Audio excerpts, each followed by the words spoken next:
refers to the subdivision of the hull into the watertight compartment, which are separated by bulkhead to limit by spread of water in case of damage.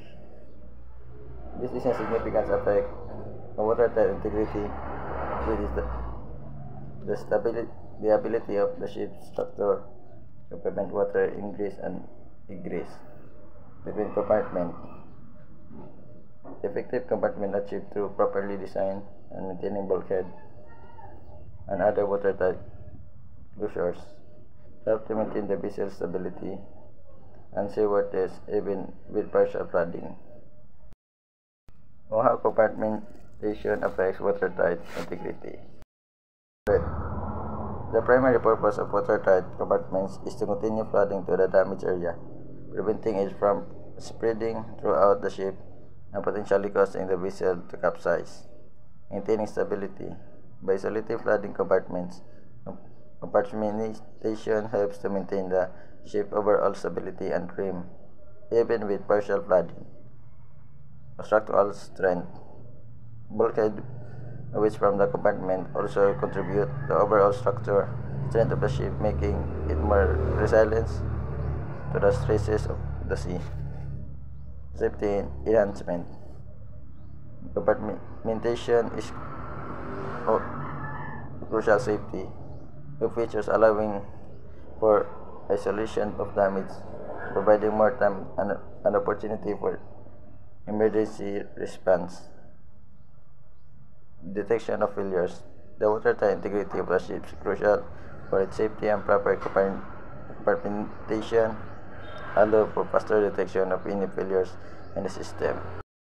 Consequence and watertight promises integrity. Progressive flooding. If water integrity is compressed, water can flow between compartments, potential leading to progressive flooding and loss of stability.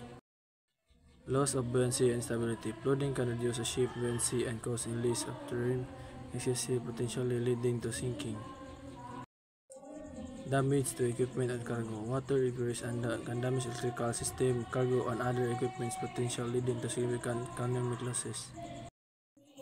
Safety hazard. Compromised watertight integrity can create hazardous conditions for crew and passengers, increasing the risk of accidents and injuries. Periodic inspection. Regular inspections of bulkheads and other watertight components are essential to identify and address any potential damage or degradation.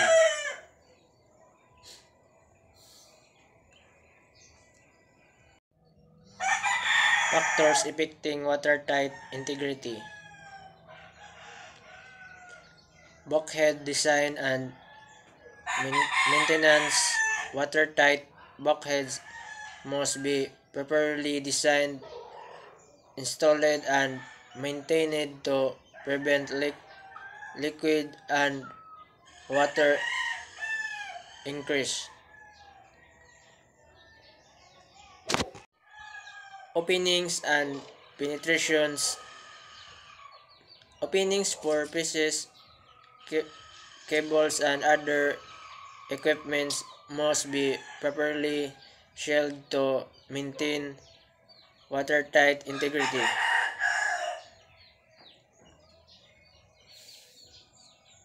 Watertight closures.